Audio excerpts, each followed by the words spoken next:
नमस्कार and welcome back. Ajit Doval ji के office में रशिया के एजेंट्स वो बैठे हैं और एक बहुत बड़ा मंत्री वो वहाँ पर वेट कर रहा है अजीत डोभाल जी के साथ मीटिंग करने के लिए। अब रीज़न क्या है और उस मीटिंग में क्या हुआ उसकी सारी डिटेल्स मेरे पास आई हैं, ये मैं आपको दे रहा हूँ आज। पहले आपको देखना पड़ेगा कि हुआ क्या था। इस मीटिंग से बहुत पहले 7 फॉरेन के एजेंट्स पकड़े जाते हैं। उसके अंदर एक अमेरिका का CIA का एजेंट भी है, 6 यूक्रेन के ऑपरेटिव्स थे। आपको न्यूज़ याद होगा। ये सारे के सारे ये टेरर हंटिंग जो हमारी एजेंसी है NIA उन्होंने पकड़ा है। और जिस कंट्री ने हमें टिप दिया था कि ये लोग आपके कंट्री में नॉर्थ ईस्ट में गन डालने के लिए वहाँ पहुँचे हैं, उस कंट्री का नाम था रशिया। वही सारे एजेंट्स आज डोभाल जी के साथ बैठकर मीटिंग कर रहे हैं। ये कोई मूवी का प्लॉट नहीं है, ये जियोपॉलिटिकल अर्थक्वेक है और ये कनेक्ट करता है डायरेक्टली एक सीक्रेट मीटिंग जो दिल्ली के अंदर आज हो रही है। आपको याद है रशिया के पहला जो फर्स्ट डेप्यूटी प्राइम मिनिस्टर है डेनिस मेंटरोव, वो भारत में आए और मैंने आपको पूरा डिटेल में उसकी कवर किया था वो क्या करने आए हैं। अब वो यहाँ पर आकर किसी डिप्लोमेट्स को नहीं मिलते, वो जाते हैं सीधा प्रधानमंत्री के ऑफिस में। प्रधानमंत्री मोदी के साथ मीटिंग करते हैं। उसके बाद क्लोज डोर के अंदर टॉक्स होती हैं हमारे मास्टर जिसको हम बोलते हैं जेम्स बॉन्ड, हमारे NSA अजीत डोभाल के साथ। मेंटरोव वेट करते रहे डोभाल जी के लिए बिकॉज डोभाल जी थोड़े से लेट हो गए। लेकिन मीटिंग जब हुई, रशिया वहाँ पर कोई अपनी टर्म्स को डिक्टेट करने नहीं आया। वो उनको डेस्परेटली भारत की ज़रूरत है और भारत को मालूम है, इसलिए भारत ने बोला आपकी ज़रूरत हम पूरी करते हैं, हमारी ज़रूरत भी आपको पूरी करनी पड़ेगी।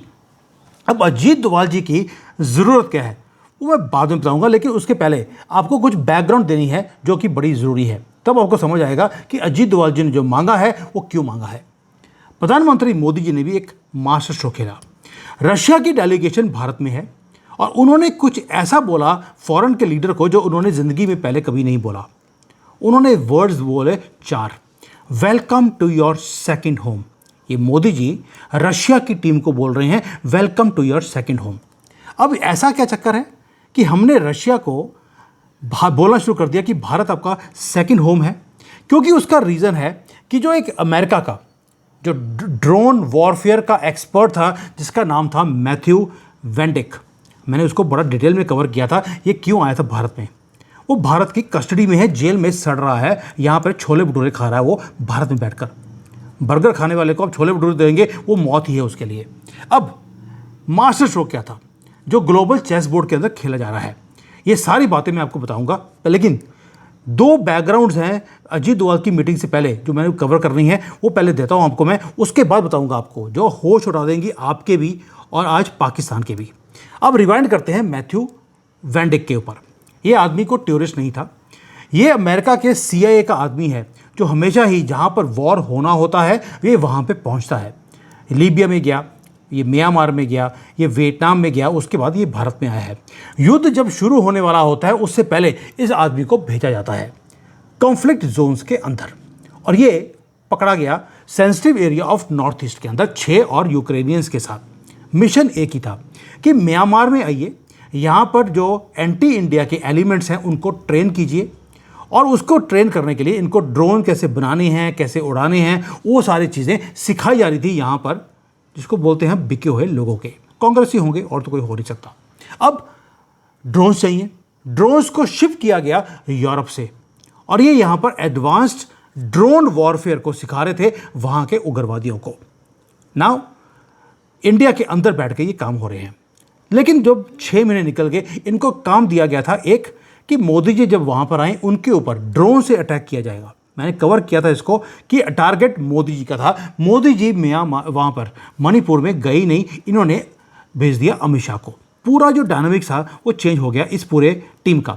ये केयरलेस हो गए और जब केयरलेस हुए इनको लगा कि यार हमें कोई वॉच तो कर नहीं रहा, 6 महीने हो गए हम भारत में बैठे हैं। लेकिन रशिया की जो इंटेलिजेंस एजेंसीज थी उन्होंने इनकी मूवमेंट्स को ट्रैक किया हुआ था। मॉस्को ने न्यू दिल्ली को अलर्ट किया, यानी कि जो टिप ऑफ है वो हमें आया कहाँ से, रशिया से। और वो ये नहीं था कि लोग कहाँ बैठे हैं, हमें ये भी बताया गया कि ड्रोन्स कहाँ से आ रहे हैं, ड्रोन की असेंबली कहाँ पे की जा रही है, जैमिंग टेक्नोलॉजी जो एयरपोर्ट्स को जैम करते हैं पूरी टेक्नोलॉजी को, वो भी इनको दी गई है। साथ में लॉजिस्टिक्स के लिए जो सप्लाई चेन है पूरे भारत में वो कहाँ कहाँ है। जो हमारी NIA है उन्होंने इसीलिए दिल्ली, लखनऊ, कोलकाता में से लोगों को पकड़ा और ट्रैप बिछाया गया और ये 7 ट्रेंड फॉरेन ऑपरेटिव्स को पकड़ा गया भारत के अंदर। वॉशिंगटन बड़ा हैरान था कि भारत को पता कैसे लग गया। यूक्रेन इतना ज़्यादा फ्यूरियस था, उन्होंने बोलना शुरू कर दिया कि हमारे जो ये 6 लोग हैं इनको छोड़ दीजिए। लेकिन भारत ने बोला भाड़ में जाओ। और रशिया इज स्माइलिंग, क्योंकि उन्होंने एक मास्टर स्ट्रोक खेला है, वो बताऊंगा कैसे। अब जो ये इंटेलिजेंस शेयरिंग है, मास्टर स्ट्रोक ये है, एक तो इंटेलिजेंस शेयरिंग उन्होंने हमें दे दी, ये तो टिप ऑफ द आइसबर्ग है। रियल गेम जो खेली जा रही है वो है डोवाल जी के रूम के अंदर, जो कि बहुत बड़ी है। और it is about Russia and India. ये दोनों एक दूसरे से कुछ चाहते हैं। पहले बात करते हैं कि रशिया हमारे से क्या चाहता है, उसके बाद बात करूंगा कि डोवाल जी को, उनको रशिया से क्या चाहिए। और जो चाहिए वो है होश उड़ाने वाला। अब ये जो मीटिंग हो रही है, ये मीटिंग हो रही है एक ही चीज़ के लिए। भारत के भी सर्वाइवल का मोमेंट है, जहां पर हम फॉरेन के ऑपरेटिव्स को पकड़ रहे हैं रशिया की इंटेलिजेंस के साथ। लेकिन रशिया का भी सर्वाइवल है, क्योंकि उसका तेल नहीं बिक रहा। 4 साल से रशिया लड़ाई कर रहा है। मैंने डिटेल में वीडियो बनाया था इसके ऊपर, अगर आपको याद होगा, कि जहां पर रशिया तेल की ये लड़ाई कर रहा है यूक्रेन के साथ, उसकी इकॉनमी को पैसे मिल रहे हैं, कोई दिक्कत नहीं है। लेकिन उसकी इकॉनमी का भट्टा बढ़ाने के लिए यूक्रेन ने इनकी जो रिफाइनरीज थी रशिया की, उसको उड़ाना शुरू कर दिया रिसेंटली। ये एक मैसिव प्रॉब्लम है रशिया के लिए। उसके पास क्रूड ऑयल है, लेकिन वो प्रोसेस नहीं कर सकता, और अगर प्रोसेस करेगा तो बेच नहीं सकता। अब रशिया ने क्या किया? रशिया ने बोला कि यार मेरा तेल तो मैं रिफाइन करके बेच नहीं सकता, ना ही कैपेसिटी है, लेकिन मैं क्रूड ऑयल तो बेच सकता हूँ। बेचूँ तो बेचूँ किसको? अगर वो क्रूड ऑयल बेचने की कोशिश करता है दुनिया में किसी को भी, तो दुनिया बोलती है हमें तो पेट्रोल डीजल चाहिए, हमें एविएशन का फ्यूल चाहिए, हमें क्रूड ऑयल नहीं चाहिए। अब यहाँ पे आता है भारत। एक प्रॉब्लम और थी, भारत की बात बाद में करूँगा। यूरोपियन यूनियन ने भी एक रूल पास कर दिया जनवरी 2026 में। उन्होंने टोटल बैन कर दिया कि अगर कोई भी रिफाइंड प्रोडक्ट है जो रशिया से रशियन ऑयल का आता है, तो हम उसको नहीं खरीदेंगे। यानी कि पुतिन के सारे रास्तों को चोक कर दिया गया। अब तेल है, रिफाइनरी नहीं है, ना ही बेच सकते हैं। वहाँ पे आता है भारत हनुमान बनकर। अब हमने क्या किया? हमारे भारत अकेला कंट्री है पूरी दुनिया में जो अमेरिका का भी हम तेल प्रोसेस कर सकते हैं, रशिया का भी, ईरान का भी, सऊदी का भी। ये कैपेसिटी किसी और के पास नहीं है। हमारे पास टेक्नोलॉजी भी है, स्केल भी है। अब आप सोच के देखिए, हमने क्या बोला? हमने बोला यार आपको तेल जो है क्रूड ऑयल आप हमें दे दीजिए, हम प्रोसेस करके दुनिया को बेच देंगे, कोई दिक्कत नहीं है। और मॉस्को को मालूम है कि अगर हम प्रोसेस करके बेचेंगे, ना यूरोप मना करेगा क्योंकि उसके ऊपर मेड इन इंडिया की स्टैंप लगी है, और ना ही सैंक्शंस लगेंगे अमेरिका से। ये तो हो गया जो मैंने पहले कवर किया था, हल्का सा नटशेल में। जिन्होंने नहीं सुना होगा, ये उनके लिए मैंने बताया है। दूसरा एक और चीज़ है, रशिया ने बोला कि अगर चाइना को भी ज़रूरत है तो वो मेरे से नहीं ले सकता, वो आपसे लेगा, आप उनको भी दे देना। चाइना की पैरवी रशिया कर रहा है हमारे से, और हम सोच रहे हैं देख लेंगे क्या करना है। अब ये तो हो गया जो भारत रशिया को दे रहा है। वेस्ट हेल्पलेस है इस वक्त। और आयरनी देखिए, जिस तेल को बंद करने की कोशिश कर रहे थे रशिया के तेल को, वही तेल इनको अब हमारे से दोबारा से खरीदना पड़ेगा। एक और चीज़, रशिया ने बोला आपको अनलिमिटेड तेल की सप्लाई हम करने को तैयार हैं, लेकिन ये माल रशिया का अगर शिप से आएगा तो बड़ी देर लग जाएगी। मुझे लगता है एक पाइपलाइन अब रशिया से भारत भी आने वाली है। ऑलरेडी अफगानिस्तान तक उसकी पाइपलाइन बिछी हुई है। उसके बाद कुछ एरिया है जो हमें एक्वायर करना है, चलिए उसको बाद में बात करेंगे। क्योंकि जब वो एरिया जो हमारा पाकिस्तान ले गया था, जिस दिन हमने एक्वायर कर लिया, सीधी पाइपलाइन आएगी रशिया से भारत में। उसके बाद हमें पीछे मुड़ के देखने की ज़रूरत नहीं है। लेकिन इंटरनेशनल रिलेशंस में दोस्तों कुछ भी फ्री नहीं होता। अगर रशिया को अपनी इकॉनमी को बचाने के लिए भारत की ज़रूरत है, तो भारत को भी कुछ ज़रूरत है। अब आते हैं अजीत डोभाल जी के पास। ये हमारे स्पाई मास्टर, वो जब मांतरोव को मिलते हैं, इस रशियन एजेंट्स को मिलते हैं, तो वहाँ पर एक फील्ड को सेट किया गया। इंडिया डिमांड कर रहा है इंटेलिजेंस कोऑपरेशन विद रशिया। हमने बोल दिया कि आपने जो हमें टिप दिया था, ये अमेरिकन एक CIA का एजेंट और यूक्रेन के जो ऑपरेटिव्स हैं वो भारत में बैठे हुए हैं, ये आपने हमें टिप दिया है। लेकिन आप ये सारी इंटेलिजेंस शेयरिंग इकट्ठी कैसे करते हैं? हमें वो वाला प्लेबुक चाहिए। हमें रियल टाइम की इंटेलिजेंस शेयरिंग चाहिए कि पाकिस्तान क्या कर रहा है हमारे खिलाफ, उनके अंदर डीप इनसाइड कौन सी बातें चल रही हैं। अफगानिस्तान के अंदर जो डीप इनसाइट्स हैं वहाँ पर कौन सी गेम्स प्ले की जा रही हैं बाय पाकिस्तान या अमेरिका या बाय और, हमें वो चीज़ चाहिए। बांग्लादेश के अंदर जो ये जिहादियों की मूवमेंट चल रही है या रोहिंग्यास की है, हमें उसकी रियल टाइम इंफॉर्मेशन चाहिए। मिडिल ईस्ट में ईरान क्या कर रहा है, मिडिल ईस्ट में सऊदी अरेबिया क्या कर रहा है, ये सारी इंटेलिजेंस की जो है रिपोर्ट्स हैं ये आपके पास हैं। हमें वो प्लेबुक चाहिए कि आप ये सारा कुछ इकट्ठा करते कैसे हैं। उसका रीज़न है कि रशिया दुनिया का एक ऐसा कंट्री है जिसकी डीप स्पाई नेटवर्क है पूरे दुनिया के अंदर। उनको लड़कियों को यूज़ करना पड़े, उनको लड़के यूज़ करने पड़े, उनको मिनिस्टरों को खरीदना पड़े, वो सब कुछ करते हैं। और भारत ने बोल दिया हमें इस सारी चीज़ों का एक्सेस चाहिए। और रशिया क्योंकि इकोनॉमिकली सर्वाइवल के लिए वो डेस्परेट है, वो ये सारा प्लेबुक हमें देने के लिए रेडी हो गया है। अब जो अरेस्ट ऑफ मैथ्यू वेंडिक था और 6 यूक्रेनियन था, वो प्रूफ है कि रशिया अब हमारे साथ ये जो इंटेलिजेंस की शेयरिंग है वो करने को तैयार है। मॉस्को ने अपनी लॉयल्टी तो हमें प्रूव कर दी। उन्होंने वेस्ट का जो पूरा प्रॉक्सी ऑपरेशन का नेटवर्क था वो हमें पकड़ा दिया, वो भी हमारे कंट्री के अंदर। अब थोड़ी सी मैं आपको डिटेल देता हूँ ताकि आपको पूरी पिक्चर समझ आए। सीक्वेंस ऑफ इवेंट्स, अब आप कनेक्ट करिए डॉट्स को। वेस्ट ने पहली बात तो रशिया को कॉर्नर किया सैंक्शंस करके कि आपकी रिफाइनरी से तेल हम बेचने नहीं देंगे। रशिया ने अपनी सुई को मोड़ दिया भारत की तरफ।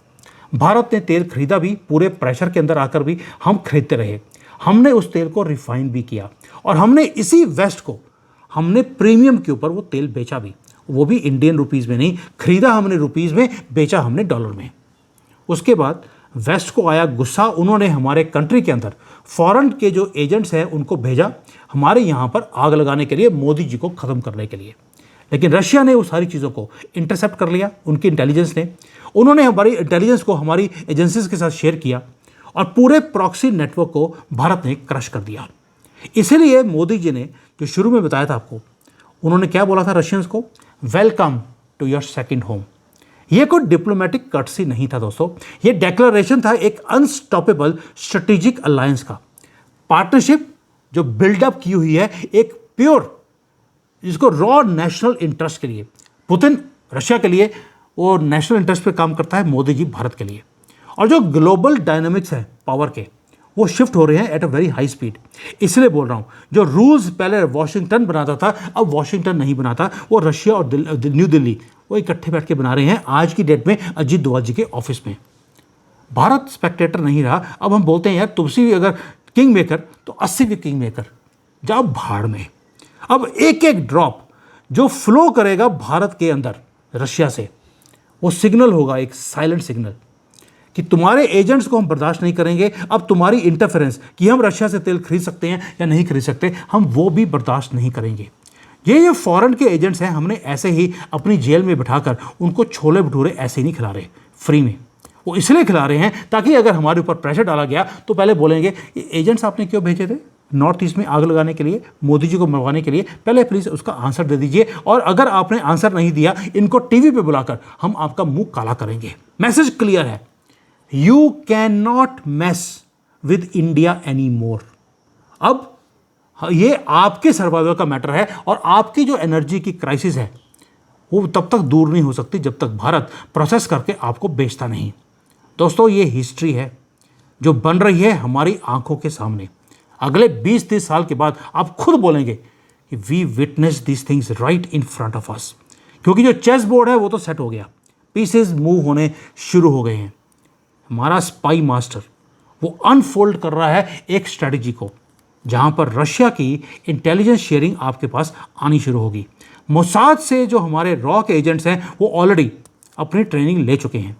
अननोन गनमैन वही मोसाद के स्टाइल में वो काम करते हैं, कब आते हैं कब जाते हैं और कब ये महादेव की सेना कब पाकिस्तान में धू धू करके आ जाती है, ये कभी आज तक पाकिस्तान को समझ आया नहीं। अब तो पाकिस्तान के अंदर क्या हो रहा है ये रशिया के एजेंट्स वो हमारे साथ शेयर करने वाले हैं। और जो अगली मूव आएगी भारत और रशिया से पाकिस्तान के ऊपर, it is going to be brutal and much much bigger, जो पाकिस्तान ने आज तक कभी सपने में सोचा नहीं होगा। ऐसे नहीं है कि अजीत डोभाल जी 3 बार पिछले 1 हफ्ते में मोदी जी के साथ मीटिंग कर चुके हैं, 2 बार CCS की मीटिंग हो चुकी है और अब रशिया के एजेंट्स भारत में आकर इंटेलिजेंस शेयरिंग हमें देने को तैयार हैं। ऊपर से पूरा तेल, अनलिमिटेड तेल की बात करी है कि we are ready to give to Bharat. आप प्रोसेस कीजिए और पूरे दुनिया का तेल निकाल दीजिए। अब पूरी दुनिया का तेल हम निकालेंगे और पाकिस्तान का पता नहीं क्या निकालेंगे, इनके पास है क्या निकालने के लिए। मुझे लगता है इनका कुछ कटा हुआ वो काटना पड़ेगा, वो हम काट देंगे। थैंक यू, जय हिंद एंड वंदे मातरम।